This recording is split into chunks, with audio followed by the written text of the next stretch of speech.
A game that released on PSVR 2 years ago was a game called Wilde. It was a challenging first-person shooter, and it was one of the first games to support the aim controller. And recently, the developers announced a sequel to the game, which would add multiplayer and an on-rails gameplay style. So, is Wilde 2 any good? Wilde 2 is an on-rails shooter for the PlayStation VR. Your goal is to go through various levels and slay all the animals and enemies with your unique weapons. There isn't a good story to the game, you're just put into a hub where you can shoot items for fun and choose from a few different settings and modes. You can choose to play by yourself or with a friend. Once you choose a level, you are put onto a raft floating across a linear path. This is the biggest change, as in the first game, you didn't move at all. The enemies swam towards you while you stayed in one spot. While on the path, enemies and obstacles appear. The variety in enemies is great.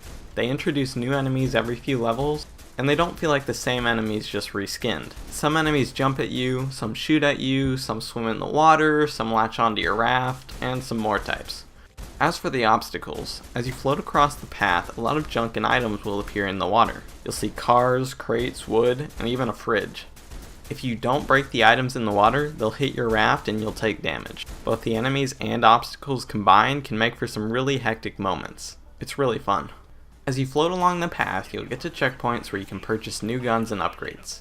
You can also choose where to go next, which mostly consists of either going right or left. At the shop, there are multiple different types of weapons. There's shotguns, pistols, energy weapons, machine guns, and more. You'll notice that most of these weapons are locked because you'll have to play trial levels to unlock them. The trial levels are quick levels that have you using a new gun. If you beat that level, you unlock the gun. Though when the gun is unlocked, you'll have to purchase it in each level. You purchase it with in-game cash, which is unlocked by destroying the obstacles. You can also purchase upgrades. Your purchase weapons, upgrades, and money unlocked resets at the beginning of each level, so you'll always start with the default weapon and no cash. For each level, there's one collectible that you can find.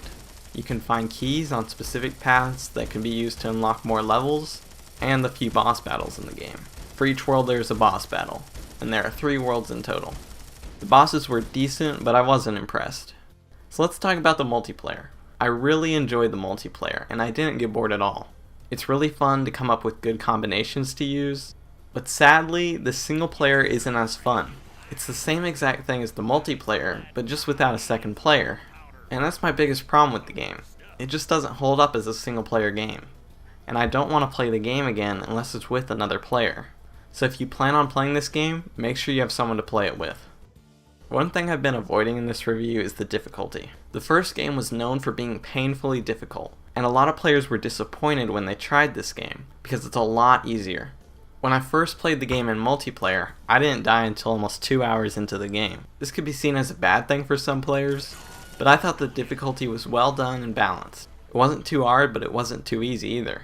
But this part of my review might not hold up that well, because the developers are already working on the difficulty due to a lot of player feedback, so I don't know how the difficulty will be in the future. The game supports the aim controller and the move controllers. I like the move controllers, but I think the aim controller works a lot better with this game. So overall, Wilde 2 is good with multiplayer. It's got varied enemies and environments, fun arcade-like gameplay, and fantastic multiplayer. But I don't think the game is worth purchasing if you don't have anyone to play it with. And if you're expecting a big challenge like the first game, you might want to pass on this one.